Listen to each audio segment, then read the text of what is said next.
The summit hall of Orion Prime shimmered with diplomatic tension, its crystal arches glowing faintly with the ambient pulse of 100 alien languages. Ambassador Elias Renn had stood in many rooms where peace hung by a thread, but nothing compared to this. The Serythian Dominion and the human alliance had spent 20 years in conflict, and today's gathering was the first attempt at stitching two wounded civilizations back together. He'd memorized every cultural nuance, every linguistic signal, every forbidden gesture. None of it prepared him for the small figure wandering alone near the far side of the hall. At first, Elias thought it was simply another delegate's child, perhaps a board attendant lost in the crowd. But then he saw the glow, soft, violet light humming beneath pale golden skin, etched with faint bioluminescent lines that marked royal lineage. The child looked no older than 7 in human years, dressed in ceremonial robes far too heavy for his small frame. His large, luminous eyes flicked nervously across the crowd, scanning faces he clearly couldn't recognize.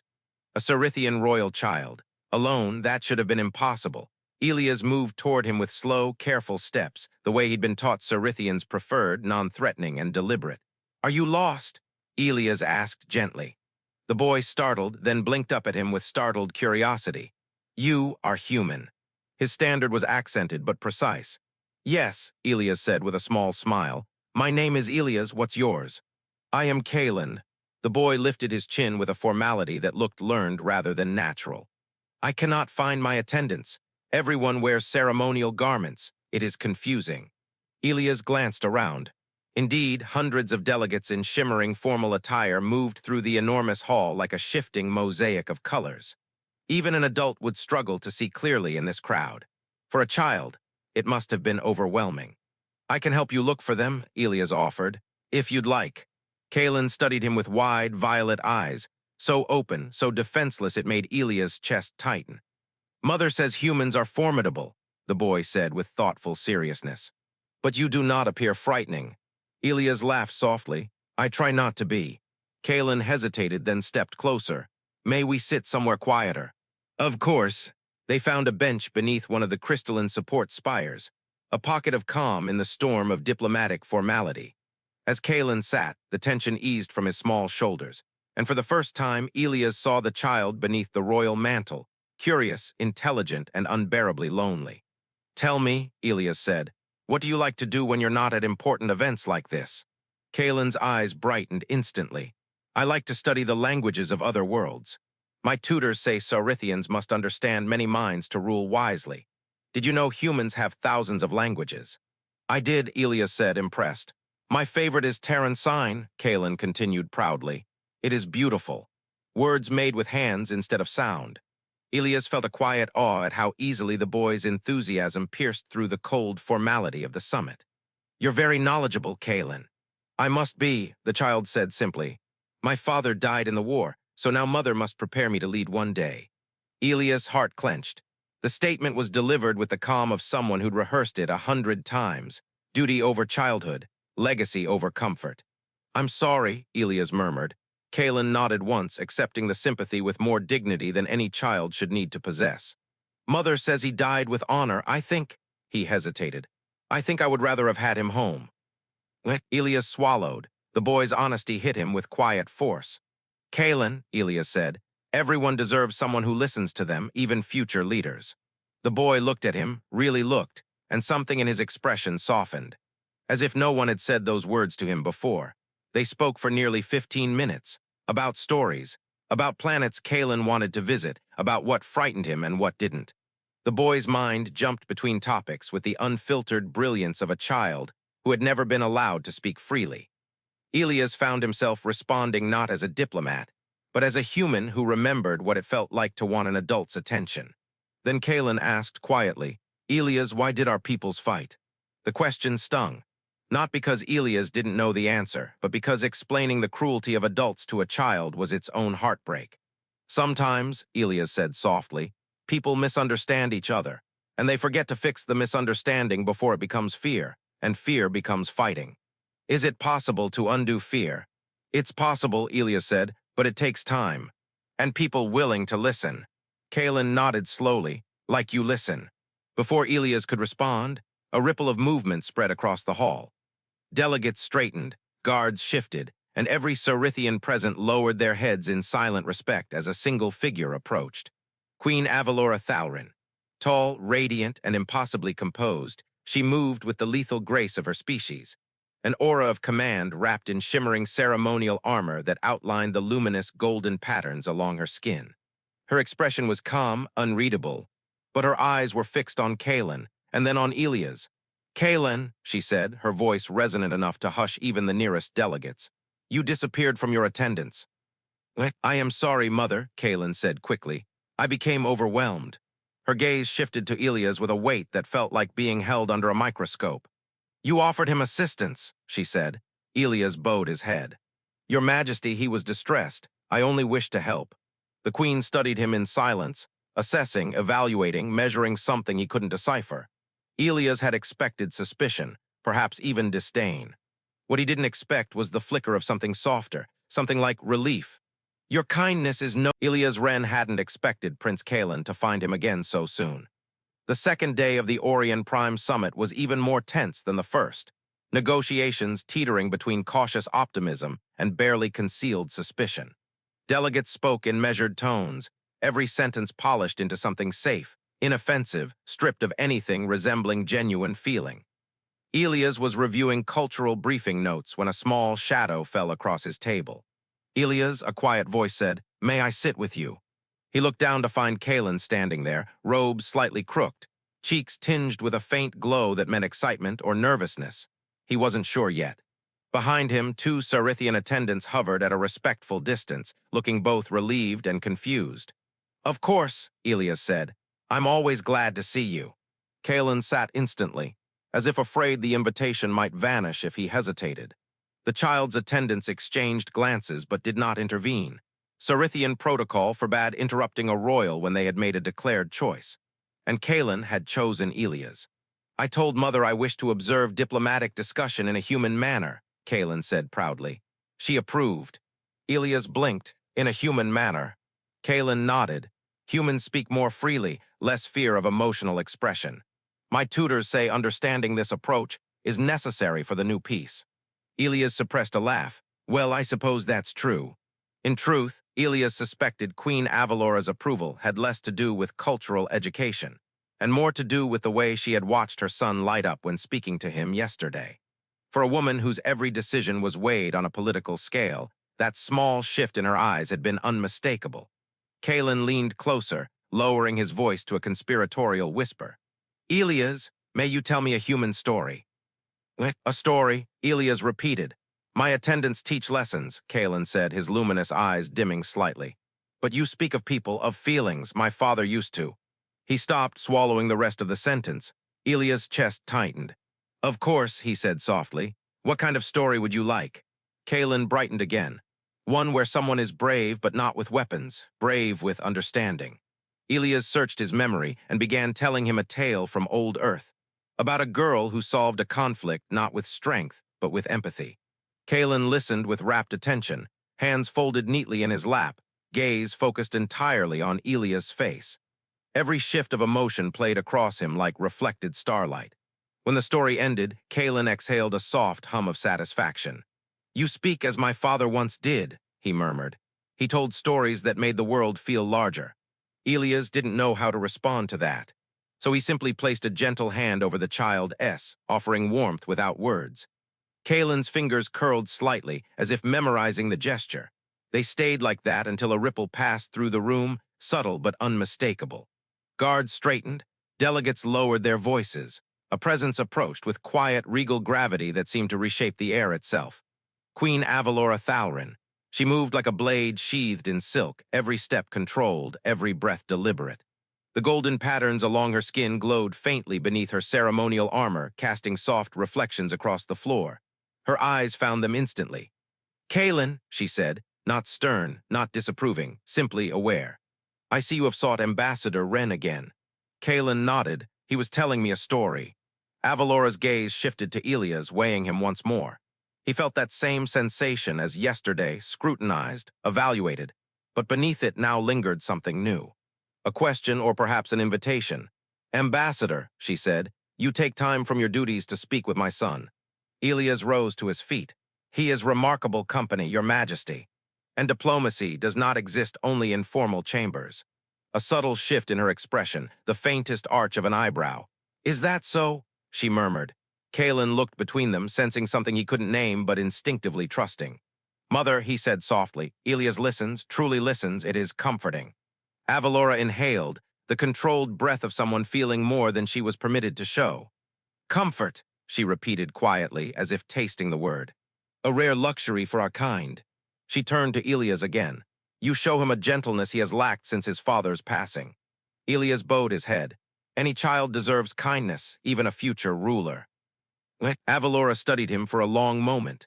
The summit hall seemed to fade around them, just the two of them standing in a quiet space carved out by unspoken understanding. Then she said something unexpected. Perhaps, she said quietly, you might join us this evening in the observation chamber. Kaelen enjoys watching the star migrations. It is soothing for him. Kaelen gasped softly, delighted. Yes, Elias, will you come? Elias looked from the boy's glowing eyes to the queen's calm, expectant gaze. I would be honored, he said. Avelora nodded, a motion so slight it might have gone unnoticed, if Elias hadn't been looking directly at her. Then it is settled. She turned to leave, attendants flowing behind her like a shifting constellation, but just before she stepped away, she paused. Her voice lowered, private, almost gentle. Ambassador Renn, most individuals speak to my son as if he is already emperor. You speak to him as if he is simply a boy. Elias met her eyes, because he is. For a heartbeat, a single fragile moment, the queen's composure slipped. Not enough for anyone else to see, but enough for Elias to glimpse the truth beneath her armor, a mother, tired, lonely, carrying too much, wanting her child to feel what she no longer had time to give. Then the moment passed. Tonight then, she said softly, and she was gone. Kaelen turned. The star chamber of Orion Prime was unlike anything Elias Renn had ever witnessed. A vast circular room with a translucent ceiling that opened directly into the cosmos. It gave the illusion that anyone inside stood beneath an endless river of starlight. Gentle pulses of blue-white glow drifted overhead like celestial tides.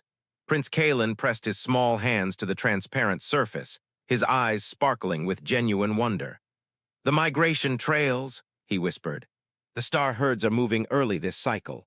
Elias stepped forward beside him, slowing his breath as the sight washed over him.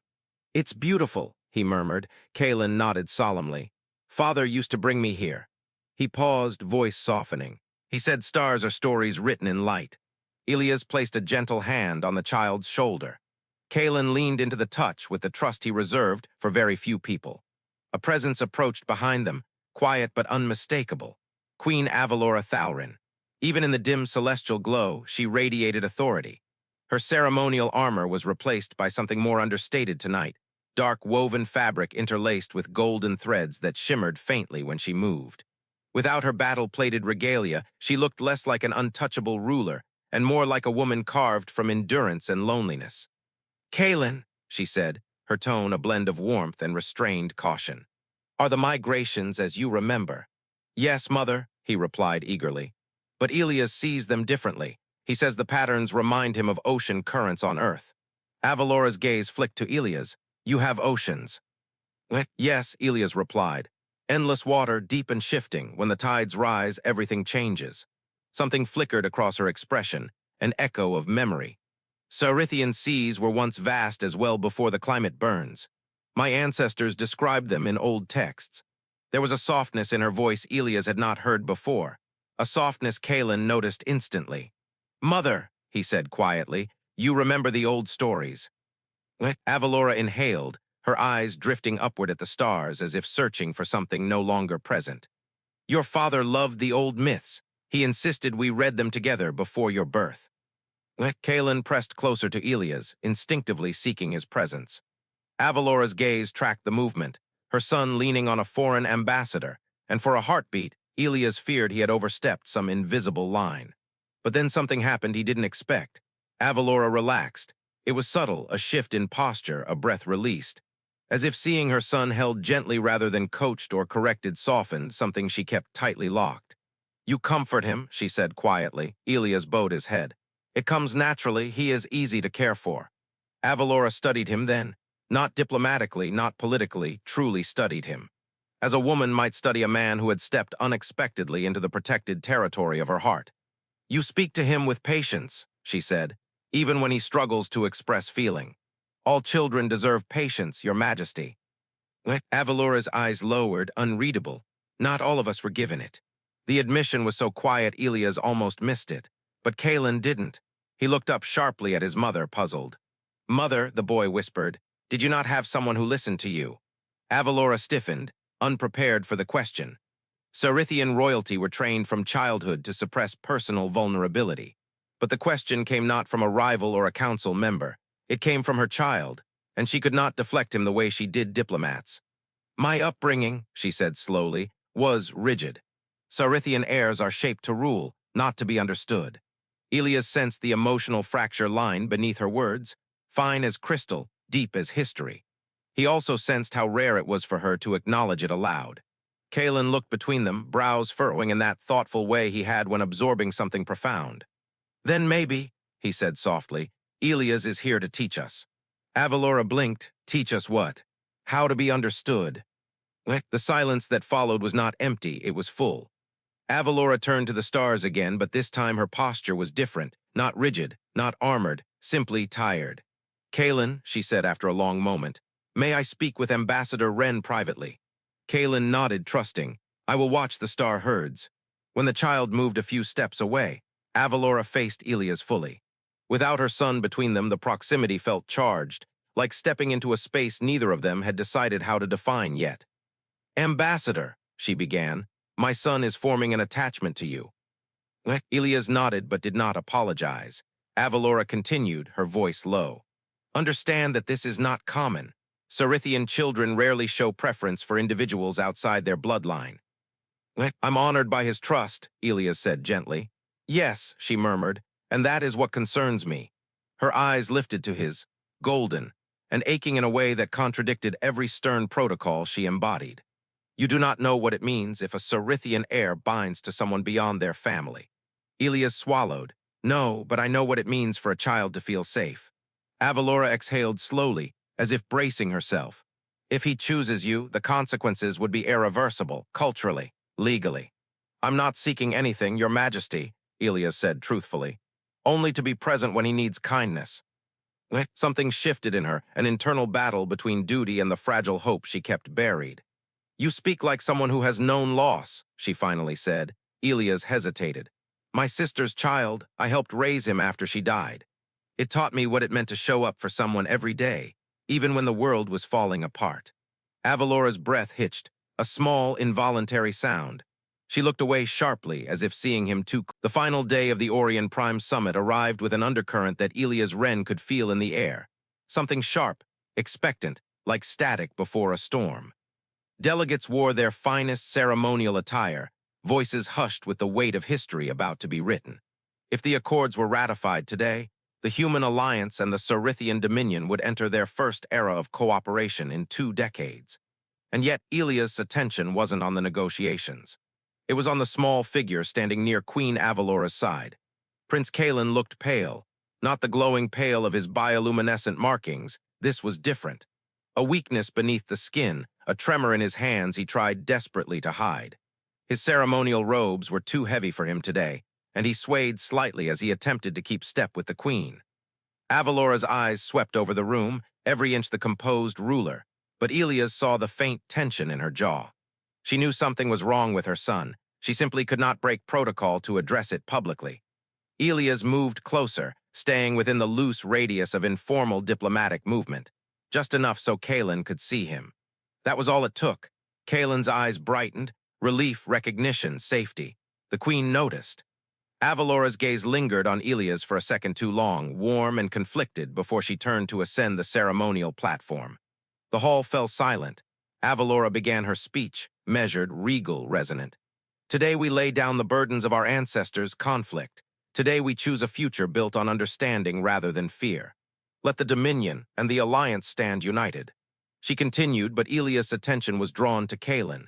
The boy's breaths were shallow. His hands shook. His violet eyes darted around the room in rising panic at the scale, the eyes, the pressure. A ceremonial hall filled with thousands was no place for a sick royal child.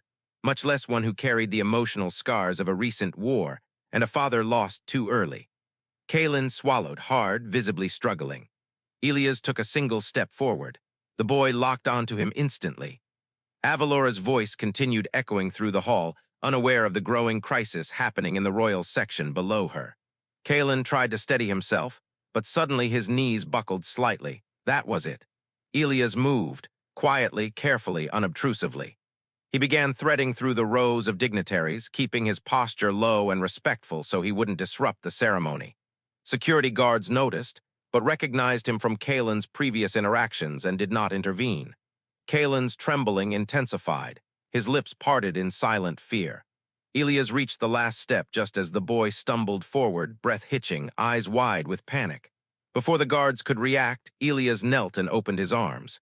Kaelen collapsed into him. A sudden hush swept across the hall, hundreds of alien eyes turning toward the unexpected movement. But before anyone could register the breach, Kaelen's voice rang out, small, cracking, but clear enough to shatter every protocol in existence. Solaryn. The word cut through the air like a blade of light. Gasps exploded across the assembly. Elias froze. He knew enough Serythian to understand the gravity of what Kaelen had just declared. Solaryn, not guardian. Not protector, not friend. It meant my heart chooses you as parent. A sacred, irrevocable bond in Serythian culture. A word spoken only by heirs. A word the entire Dominion took as law. Elias felt the boy's arms tighten around his neck, trembling not from illness now, but from the raw instinct of a child reaching for the one person who made him feel safe. The hall erupted in shocked whispers. Queen Avelora stopped mid-sentence. Her golden eyes widened, not with anger, not with outrage, but with something deeper, something breaking open inside her. She descended the stairs slowly, every movement deliberate, the entire room watching as she approached the human ambassador holding her only child. When she reached them, Kaelen clung tighter to Elias, burying his face in his shoulder, refusing to let go. "Kaelen," she said softly, "my starling, look at me." But he wouldn't release Elias. Avelora swallowed, emotion flickering behind her composure. She turned her gaze to Elias. He expected fury, accusation, anything. Instead, she whispered, "Do you understand what he has done?" "I didn't ask for it," Elias said quietly, "but I won't abandon him." Avelora exhaled, a sound almost like a sob held behind centuries of discipline. Her hand hovered inches from Kaelen's back, as if unsure whether she had the right to touch him in this moment. Then she stood tall, lifted her chin, and faced the assembly. Her voice, when it came, was clear and resonant enough to halt every whisper. "My son has spoken the word of choosing," she proclaimed. "He has named Ambassador Elias Renn as Solaryn, heart parent, guardian of his lineage and chosen family under Dominion law." Gasps rippled outward like shockwaves. Avelora continued, eyes blazing with defiant pride. "In Serythian tradition, bonds formed in truth are stronger than those formed by blood alone. Today, my son has recognized a heart that honors him, and I." She turned to Elias, and for the first time her regal mask cracked, revealing raw gratitude. "I accept his choice." The hall erupted, not with chaos but with stunned awe. Human diplomats stared in disbelief. Serythian elders exchanged frantic whispers, and Kaelen, trembling in Elias' arms, finally breathed freely again. Avelora reached out then, placing her hand gently atop her son's head, her fingers brushing Elias in the process. A spark passed between them, not electricity, recognition. Avelora's voice lowered for Elias alone. "You have changed everything." Elias swallowed, so has he. Avelora held his gaze, longer, warmer, more vulnerable than any queen had ever allowed. "This bond," she said, "ties you to our family, to me, in ways you do not yet understand." Elias felt his heartbeat shift. "I'm willing to understand," he said quietly. Avelora's lips parted, not in surprise, but in something like hope. Then Kaelen whispered, exhausted but safe, "Don't go, Elias." And Elias answered without hesitation, "I'm not going anywhere." The hall's chaos faded into insignificance. Because in that moment, between a queen, a child, and a man who hadn't expected any of this, a new family was born.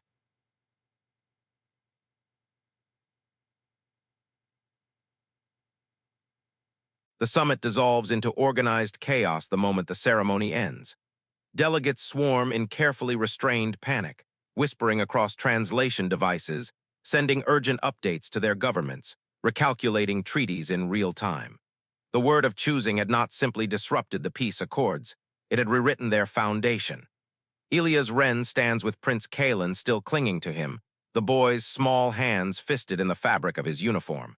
Serythian attendants hover nearby, unsure whether to intervene. They cannot, not after that word was spoken. Kaelen's trembling has eased. His breathing is steady now. For the first time since the speech began, the child looks safe. Queen Avelora approaches slowly, not as a monarch, not as a diplomat, but as a mother trying to process the impossible. Her golden eyes sweep over her son first, ensuring he is physically stable, then lift to Elias, holding him in a look that is neither accusation nor dismissal. Avelora speaks softly, but her voice carries the authority of someone accustomed to being obeyed. Ambassador Renn, you will accompany us to the private chamber. It is not a request, but when her gaze settles on Elias, it softens, fractionally. It is the only place where we can speak freely. Elias nods. Kaelen stays with me. Avelora's breath catches for a heartbeat, the smallest flicker of emotion crossing her features. He chose you, she said quietly. He will not be separated. She leads them through the palace corridors, guards falling into formation behind them. Every Serythian they pass bows deeply, not to Elias but to Kaelen, acknowledging his declaration with reverence and shock. When they reach the private chamber, the doors seal with a soft hum.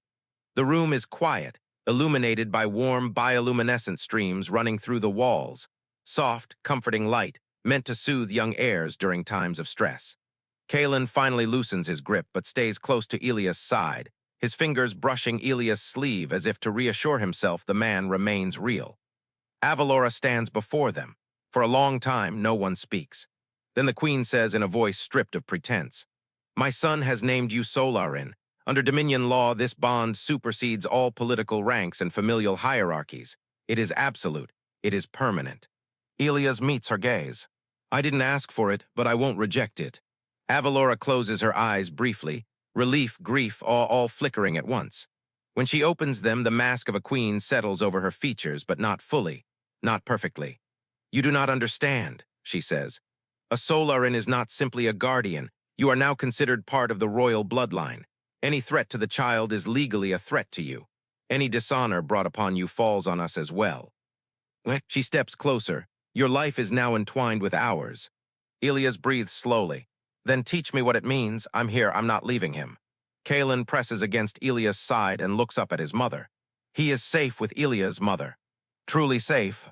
Avelora's gaze softens painfully, like a wound she'd kept hidden finally being exposed to light. "I see that," she whispers. For a moment, just a moment, her composure wavers. Kaelen has not sought comfort from anyone since the day his father died. Not even me. The confession steals the air from the room. Kaelen does not protest. He simply lowers his head, grief flickering behind violet eyes. Elias kneels slightly to meet the boy's gaze. "You don't have to choose between us. There is space for both." Kaelen nods slowly, leaning into him again. Avelora watches with an expression Elias cannot read, equal parts sorrow and something startlingly close to longing. "Ambassador," her voice catches. She tries again. "Elias." Hearing his name in her voice sends a pulse of warmth through him he wasn't prepared for. "You must understand the consequences," she continues. "Humans and Serythians alike will question this bond. They will doubt your intentions. They will demand explanations I cannot give." Elias rises to his full height. "Let them ask. My answer will be the same. A child needed me. I was there." Avelora inhales sharply, as if the simplicity of his statement strikes something vulnerable in her chest. "You speak with such ease," she murmurs, "as if kindness were instinct, not effort." "It is instinct," Elias says quietly, "for anyone who remembers what it means to be human." Avelora stares at him, really stares, and the guarded queen, the diplomat, the warrior, all fall silent within her. The only thing left is a woman who has carried too much alone. "Elias," she says, voice raw, "do you understand what this means for me?" He blinks. "For you." She steps closer, close enough that he can see the fine golden patterns along her collarbone pulse with her heartbeat. "When an heir chooses a Solaryn, the other parent is bound as well. You are now part of my inner circle, my household. Every council member will expect us to move as a unified family unit." Elias swallows. "Are you saying—" "I am saying," she interrupts softly, "that your life is no longer separate from mine." The air thickens between them, Not with danger, with something else. Understanding, recognition, possibility. Kaelen breaks the silence with a small, hopeful question. Does this mean Elias stays with us? Avelora looks at her son, then at Elias. Yes, she says at last, he stays. Kaelen beams, a bright, radiant joy Elias has never seen on him before. The boy wraps his arms around Elias' waist, grounding the moment in something pure and undeniable. Avelora watches them. Her voice softens again. There will be challenges, she warns. The council will question your species, your motives, your right to stand beside us. Elias nods, then I'll prove myself. Her eyes meet his, slow, deliberate, and warm enough to melt armor. You already have. The chamber falls into silence, peaceful but charged. 6 months after the word of choosing, Orion Prime no longer looked like the fractured negotiation ground Elias Renn had first stepped into. The new human, Serythian cultural nexus stretched across the central district. An entire wing of the station transformed into classrooms, shared laboratories, communal gardens, and observation spaces where young humans and Serythians learned side by side. Children's laughter, two species mingled, had become the station's new music. And every time Elias walked through the nexus, someone bowed to him. Solaryn, chosen of the heir, heart-bonded to the royal line. He didn't think he'd ever get used to it. Today, his office was flooded with soft afternoon glow from the viewport, illuminating dozens of exchange program applications spread across his desk. He was halfway through reading one when the door slid open without warning. Solaryn Elias? A bright voice called. Kaelen. The boy rushed inside, robes fluttering, markings glowing with excitement rather than stress this time. He was stronger, now taller too, but still carried the same earnest intensity that had won Elias' heart on the first day. Mother says the council approved funding for 10 more cultural academies, Kaelen said proudly. In both territories, that means more students, more languages, more stories. Elias smiled, and more work for us. Kaelen grinned.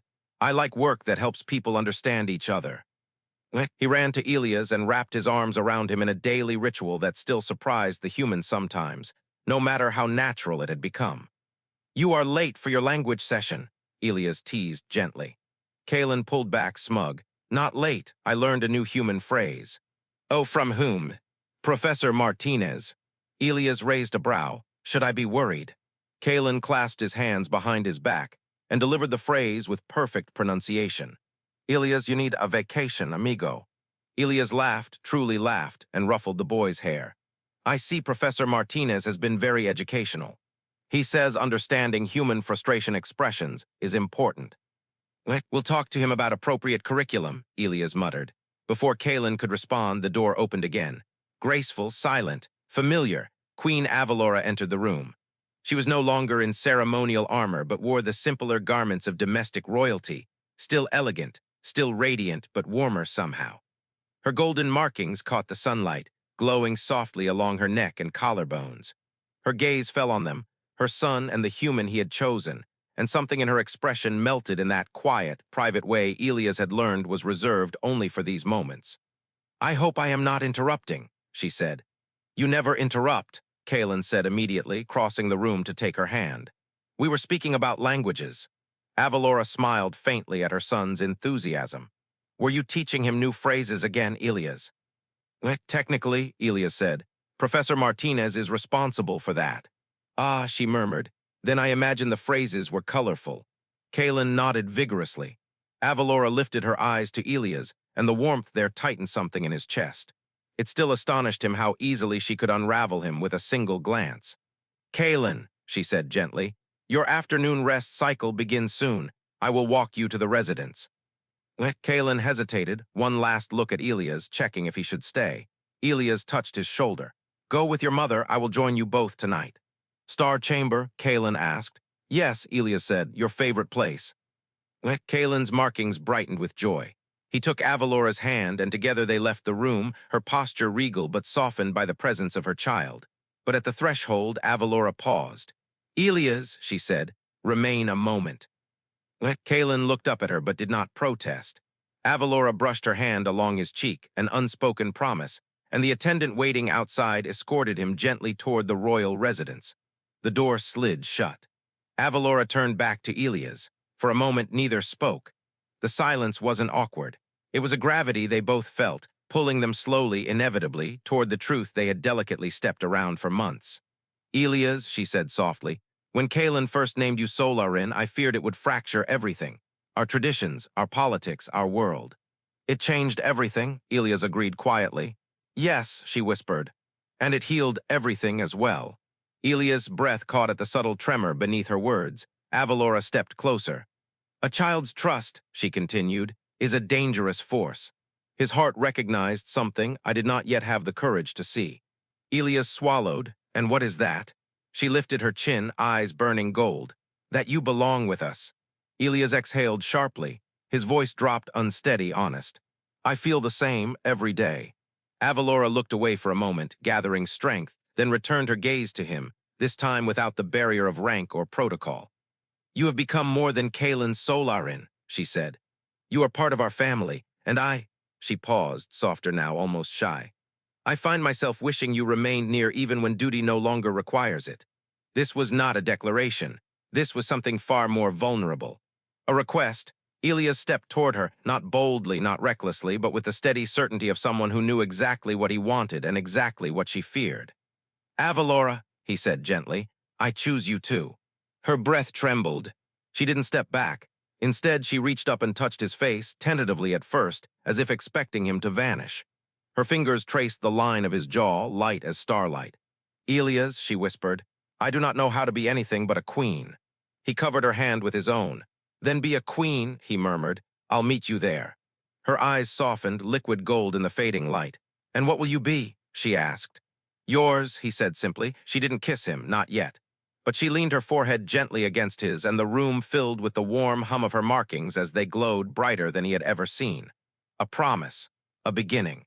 A family not bound by blood, but by choice.